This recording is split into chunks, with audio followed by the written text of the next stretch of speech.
محترم ناظرین، السلام علیکم ورحمۃ اللہ وبرکاتہ۔ صحابہ کرام کی اس داستان شجاعت کو سن کر یقیناً آپ کو مسرت ہوگی اور حیرت بھی ہوگی کہ اس قدر کم تعداد میں دنیا کی سپر پاور کو شکست فاست دی۔ آخر وہ کون سی طاقت تھی جس نے باطل کے غرور کو خاک میں ملا دیا؟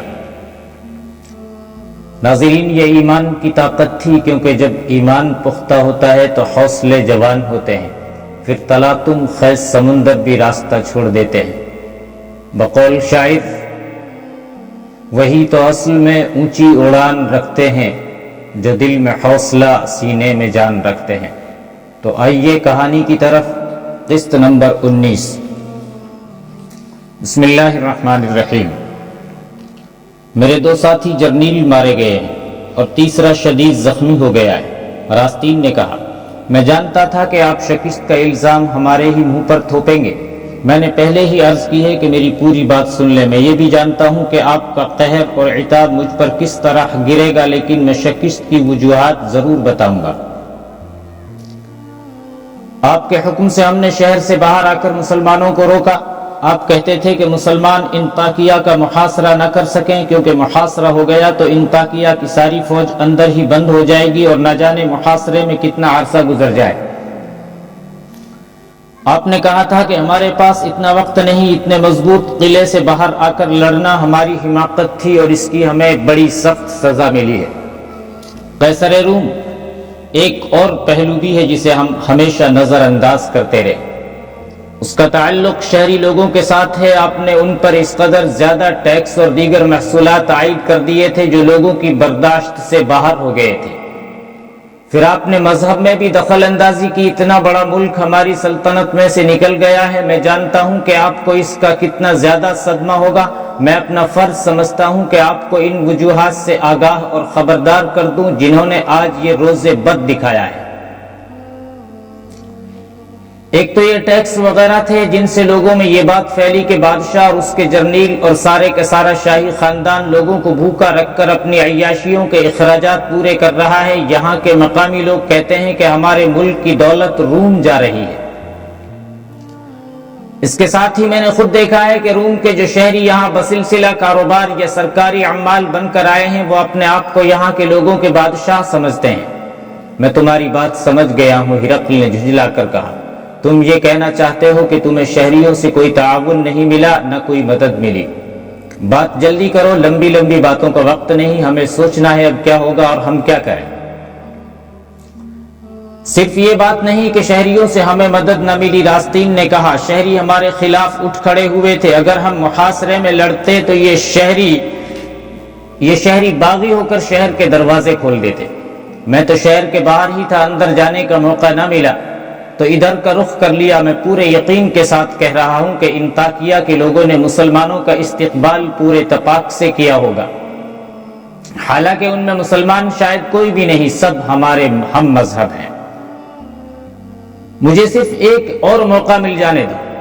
ہرقل نے کہا، یہ لوگ ٹیکسوں کی اور شاہی خاندان کی عیاشیوں کی باتیں کرتے ہیں، میں ان کی رگوں سے خون بھی نچوڑ لوں گا۔ شہنشاہ روم، راستین نے کہا، اگر آپ آج میری رگوں میں سے بھی خون نچوڑ لیں اور مجھے ہڈیوں کا ڈھانچہ بنا کر باہر پھینک دیں تو بھی میں وہ بات کہنے سے گریز نہیں کروں گا جو کوئی آدمی اپنے بادشاہ کے منہ پر کہنے کی جرت نہیں کیا کرتا۔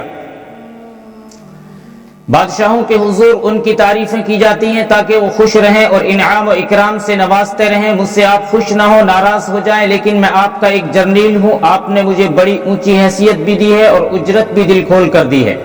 میرا فرض ہے سلطنت روم کی حفاظت اور اس کا پھیلاؤ، لیکن میں شکست کھا کر آ گیا ہوں۔ میں اس میں اپنی ذاتی بے عزتی سمجھتا ہوں۔ مجھے آپ کی عظمت بھی عزیز ہے۔ میں نمک حرامی کروں گا اگر میں حقیقت پر پردہ ڈال کر آپ کو خوبصورت تصورات میں الجھا دوں۔ کیا تم اصل بات فوراً نہیں کر سکتے؟ ہرقل نے قہر بھری آواز میں کہا۔ اصل بات سن لیں، راستین نے کہا، دشمن کو اس لیے برا نہ کہو کہ وہ دشمن ہے۔ دشمن نے ہم پر فتح حاصل کی ہے اور اس کی پیش قدمی اور ہماری پسپائی جاری ہے۔ دیکھو اور غور کرو کہ دشمن میں کون سی طاقت ہے اور ہم اس طاقت سے محروم کیوں ہو گئے ہیں۔ ہم لوگوں کی رگوں سے خون نچوڑ لینے کے ارادے باندھتے ہیں، مگر ہمارا دشمن اپنے ساتھ ایک نظریہ اور ایک عقیدہ لایا ہے جو لوگوں کی رگوں میں خون ڈالتا ہے، نچوڑتا نہیں۔ ہمارے دشمن کا عقیدہ انسان کو انسانیت کا مقام دینا ہے، تو کیا ہم بھی اسلام قبول کر لیں؟ ہرقل نے طنز بھرے لہجے میں کہا، کیا تم اسلام کو عیسائیت سے افضل سمجھتے ہو؟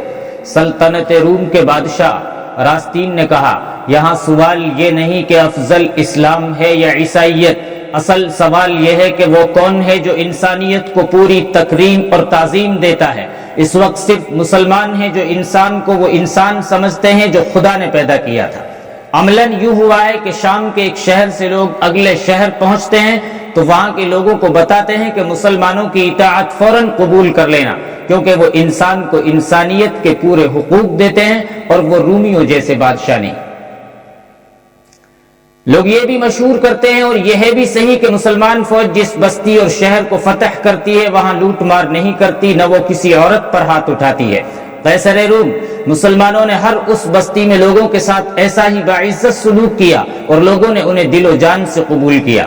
ہم جہاں جاتے ہیں سب سے پہلے وہاں کے لوگوں کے گھروں سے دولت اور خوبصورت لڑکیاں سمیٹتے ہیں اور کچھ شاہی محل میں پہنچاتے اور کچھ اپنی ملکیت میں رکھ لیتے ہیں۔ انطاکیہ میں میرے مخبر مجھے بتاتے رہتے تھے کہ یہاں کے لوگ مسلمانوں کو نہ صرف یہ کہ پسند کرتے ہیں بلکہ ان کے انتظار میں ہیں۔ ہماری شکست کی اصل وجہ یہ ہے۔ ہرقل نے اپنے ایک ہارے ہوئے محاذ سے بھاگے ہوئے جرنیل کی پوری بات سن تو لی، لیکن اس نے کسی رد عمل کا اظہار نہ کیا۔ اس پر خاموشی طاری ہو گئی تھی، لیکن اس کے چہرے کے تاثرات اور اٹھنا، کمرے میں ٹہلنا، پھر بیٹھ جانا اور پھر اٹھ کر ٹہلتے رہنا ایسی علامات تھی جو اس بے چینی اور بے قراری کا پتہ دیتی تھی جو اس کے اندر بپا تھی۔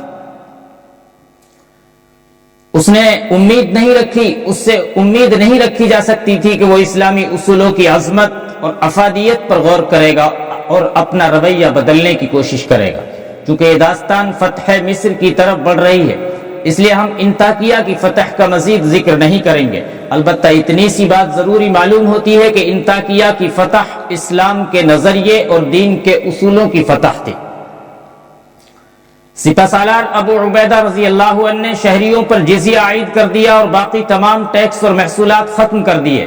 شہر میں بعض لوگ کٹر عیسائی تھے، انہوں نے روم کی بادشاہی کو تو قبول کیا ہی نہیں تھا، انہوں نے در پردہ لوگوں کو اکسانا شروع کر دیا کہ وہ مسلمان فاتحین کو جزیہ نہ دیں اور خود مختار ہو جائیں۔ کچھ لوگ ان کی باتوں میں آ گئے اور جزیہ دینے سے انکار کر دیا۔ ابو عبیدہ کے حکم سے ایسے لوگوں کو شہر بدر کر دیا گیا۔ مسلمان فاتحین کے سامنے صرف یہ کام نہیں تھا کہ وہ مفتوحہ شہروں کا نظم و نسق درست کرنے بیٹھ جاتے، سالاروں کے سامنے اصل کام یہ تھا کہ پسپا ہوتی ہوئی رومی فوج کو کہیں بھی اکٹھا نہ ہونے دیا جائے۔ جاسوسوں نے اطلاع دی کہ انطاکیہ سے بھاگی ہوئی رومی فوج حلب کے مقام پر اکٹھی ہو رہی ہے۔ ابو عبیدہ نے کچھ لشکر اپنے ساتھ لیا اور حلب کو روانہ ہو گئے۔ خالد بن ولید کو انہوں نے ایک اور سمت بھیج دیا جہاں رومی فوج تازہ دم ہونے کے لیے رک گئی تھی۔ مورخین نے لکھا ہے کہ ابو عبیدہ حلب پہنچے تو انطاکیہ سے ایک قاصد یہ پیغام لے کر ان تک پہنچا کہ انطاکیہ کے لوگوں نے نافرمانی شروع کر دی ہے اور صورت بغاوت والی پیدا ہوتی جا رہی ہے۔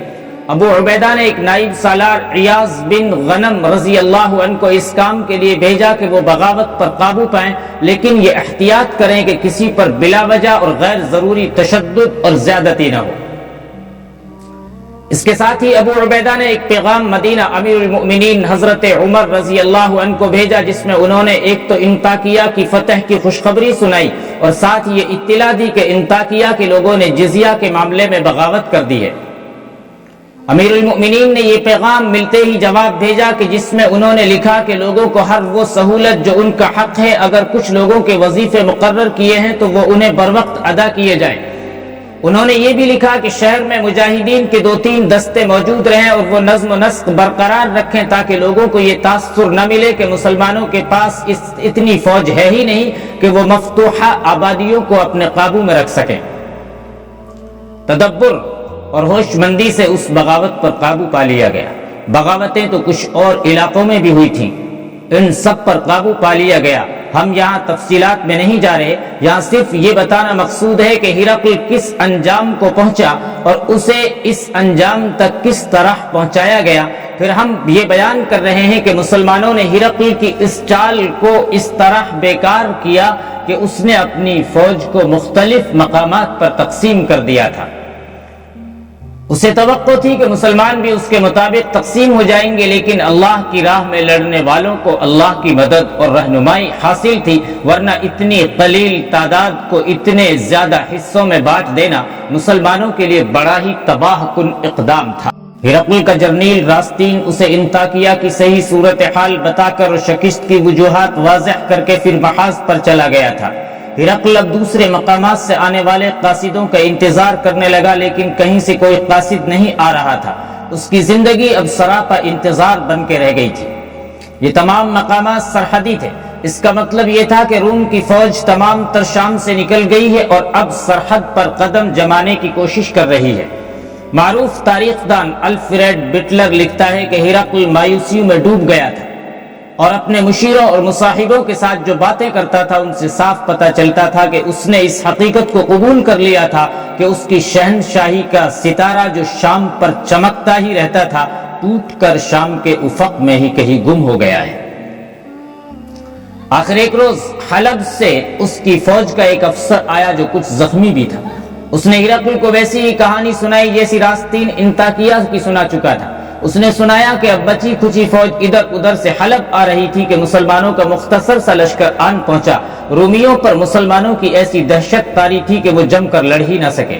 وہاں کے لوگوں کا رویہ کیا تھا؟ ہرقل نے پوچھا۔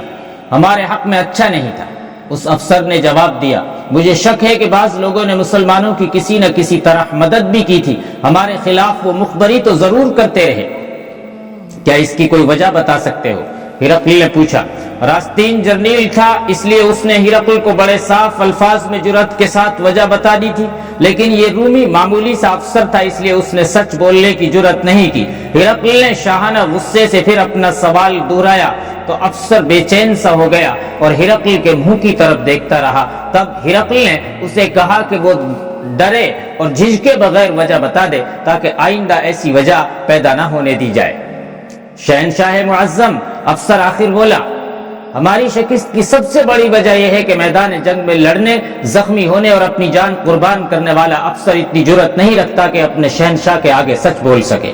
آپ نے مجھے سچ بولنے کا حکم دیا ہے، میں چند الفاظ میں وجہ بیان کر دیتا ہوں۔ لوگ کہتے ہیں ہمیں بادشاہ کی نہیں بندے کی حکمرانی چاہیے۔ ہم نے سنا ہے کہ مسلمان ایسے مذہب کے پیروکار ہیں جس میں کسی کی بادشاہی کی گنجائش ہی نہیں رکھی گئی، بلکہ وہ خود کسی بندے کو حکمران بنا لیتے ہیں اور رعایا کا پیٹ کاٹتے نہیں بلکہ پیٹ بھرتے ہیں۔